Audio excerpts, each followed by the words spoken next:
You gave your feedback and the snail has listened. There are some absolutely terrific changes to the game outlined super well in a very detailed dev blog, so let's dive in. Now, the only big news you need to be aware of is that the Shoshay is back in store. Okay, it's not actually the only big news, and it's also kind of trash, but it's a very cool and unique weapon, so you may want to get it now to prepare yourself for the up-and-coming new Battle of France campaign. Allegedly. But now let's actually start with the biggest thing here, and it all comes down to this new soft rule in matchmaking. So many of you have made your voices heard on the forums, Reddit, my YouTube videos, the Discord we have, etc. Link in the description to join that, by the way, and also over on my live streams on Twitch, which you can come and join in and we can discuss every new update here, like it's the 4th of July. So many people have said that they want to keep the existing campaign system. Now, hopefully, you guys are watching my videos now will realize that that is physically not possible. For the direction developers want to take the game and the direction they need to take the game,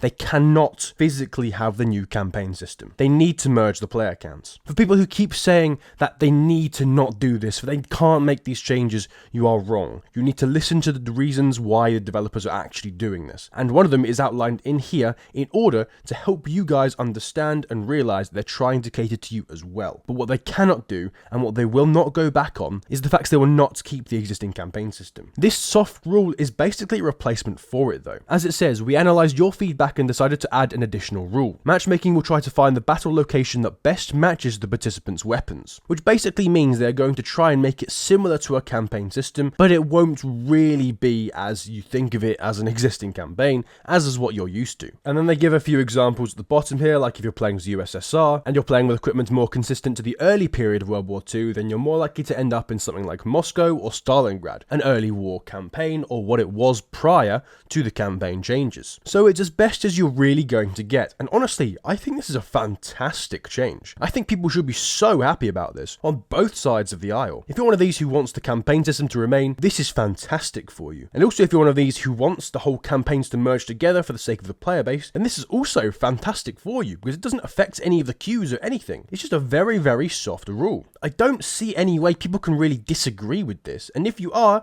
you're just likely picking a fight with the developers for no reason. There is realistically nothing to complain about here. This is fantastic. But then there are also a number of questions. For example, how much would this soft rule in matchmaking actually come into play? I've asked a lot of these questions to the helpers already, so I can get across the accurate facts to you guys as best as we know them right now. So pay attention. I was told that because the developers and helpers are expecting a big player increase in the game itself, then realistically this soft rule will be more common than you think it should be. Or at least you think it should be right now. Because the only reason this soft rule doesn't come into play is if the player count queuing up for the game right at any moment is low. Then it wouldn't come in. But if the player count queuing up for it is high, then the soft rule will try and make the best situation of things that it can, which is in almost all situations. So basically the answer is it will be enforced in every single time you queue up, which is great to think about. At the bottom here though, it does say an exception, and that will be the Pacific. It claims that Japan does not currently have weapons and vehicles from the latter stages of the war, which is funny because ironically, I actually think the Japanese have got better equipment in the Pacific campaign right now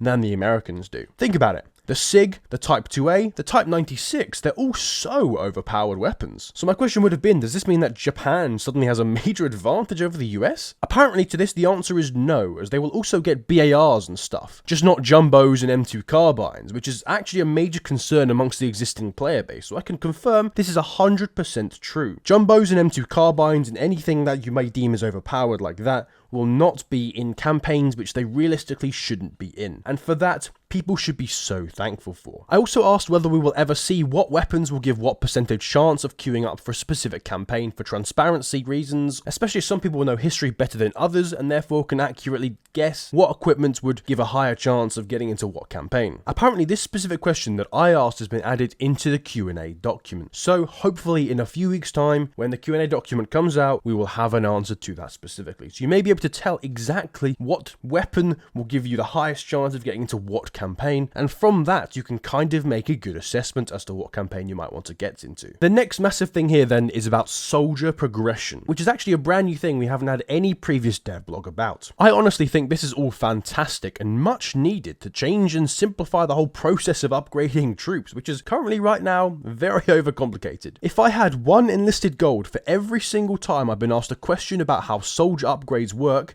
and rightly so because it really is hella complicated, I would finally have enough to buy the Stug 3G in Normandy. In all seriousness though, the system will now only have soldier level to increase, no longer a concept called rank, which makes it so simple, alongside the no more randomness in perk upgrades. Now remember, this is so far quite vague once again, and bear in mind this is the newest part of this devblog, so many questions are being sent to the devs that I've had and that you guys have had in this new Q&A devblog coming up. For example, one of my biggest questions is that apparently there is no perk limit anymore. The limit of 5 abilities will be removed, giving way to more build options, especially the fact that you can now duplicate, maybe triple or quadruple the exact same numbers of perk points you had before. Therefore, does this mean you can keep stacking certain perks? Like for example, the speed of changing pose perk, which I use on basically every single one of my soldiers because I think it's so good. Does this mean I could literally keep stacking this up forever because there are no perk points as a cost to this perk? That means I could literally float between going prone and standing up in 0.0001 seconds, which sounds ridiculously unfair and OP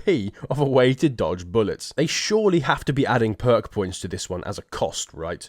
Surely. I don't know what that will be, and this will be in the devblog coming up soon, so we'll have to sit tight and wait to find out. And what about the 30% increased cruel speed perk? Now that it can be repeated and it costs very little to start with, assuming it stays at this cost, can this be stacked to make it like 120% cruel speed? Bruh, you're no longer a soldier at that point, you're a goddamn crab. And something else that has been asked quite a lot is there still a max soldier level of 5 for every soldier, and is this what is meant by max level of the soldier? It has been confirmed that it will still be 5 stars and 5 levels as such for the maximum level of a soldier, but you will instantly upgrade a soldier to full stars. There won't be intermediary levels within this, at least not yet, and you will still require XP to get these stars full, as in you will need to play games with these soldiers in order to get XP to level them up, as in get more perks in this instance. So it's not actually that simplified if you think about it. Basically everything that was already in game is just kind of been renamed and shifted a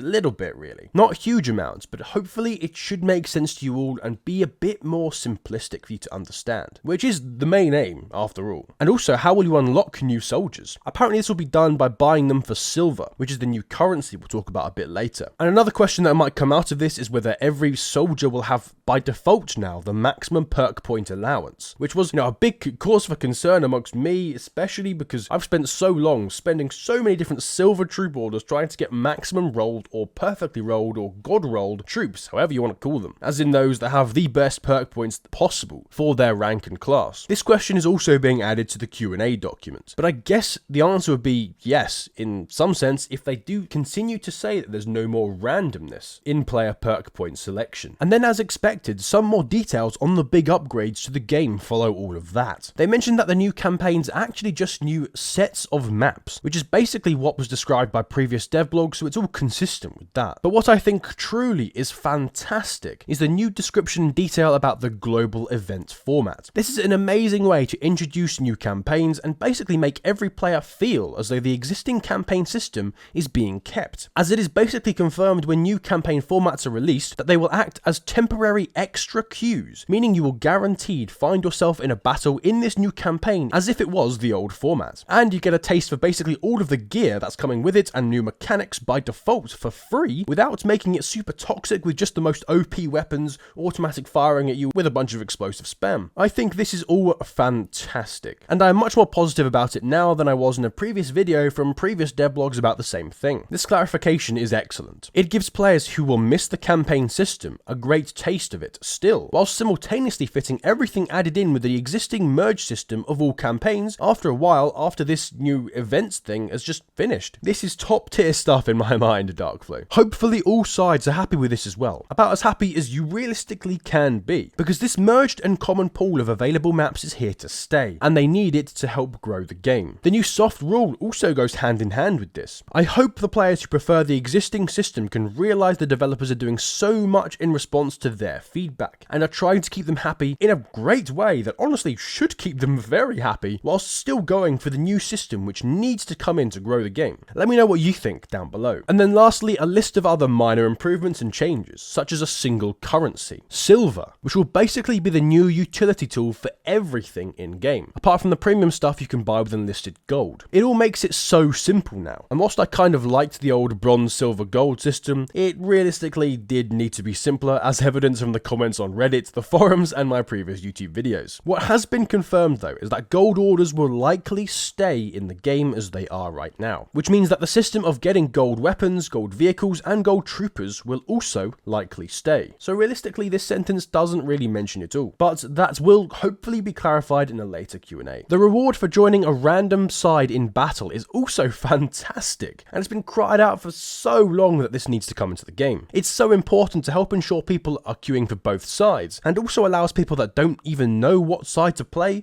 to have an option there. There's only realistically positives to adding this. I can't think of a single negative, so I'm so glad it's finally coming in, even though if it did take quite a while. Tougher measures against deserters also sounds good, but I've realised that a common cause of people leaving games recently is just because they have to go, as in they start games with no intention of seeing them out anyway, as they don't know how long they'll last for and whether that can fit in with the time before they have to go and do something else. And also because they don't get into games with their friends, which is what they're queuing up deliberately to try and do. Both reasons which will all not be fixed by harsher leaving penalties. And by the way, these harsher leaving penalties have been confirmed to be even less XP for deserters. So even less than you get now for leaving, which is not the best, as I just said previously, to address some of the main causes people are leaving the games, but at least it's something to at least counteract one portion of people who are leaving games, as in those that just give up after a certain while. We'll see, I guess, whether it does make a difference, or whether it's just annoying for most of the player base. The new squad sets, though, are a fantastic addition, helping to make the transition between qualities of gear so seamless with this new update, as it is going to be important to change between qualities of gear, so we can easily outline what kind of battle we want to play in and not waste all our time sorting and moving stuff around, which already takes a lot of time. And this is made better by the equipment set mechanic just below it. And the idea of these presets is just terrific. But honestly, these are some terrific changes to the game. I hope you can all agree with me that the developers have really outdone themselves with this devlog, listening to your feedback and making changes. Remember that there will be a huge Q&A soon responding to questions from this devlog and previous ones, so make sure you're subscribed to this channel so you don't miss my video on it when it does come out. And make sure you join me over on Twitch later today and every Wednesday, Friday and Sunday to discuss all about these changes. But you should also be aware of the previous stuff in the previous devlogs, because those stuff really overlap with this stuff and you really need to make sure you understand everything that's coming in the next few devlogs in the future. So here's one video on screen to help you do exactly that.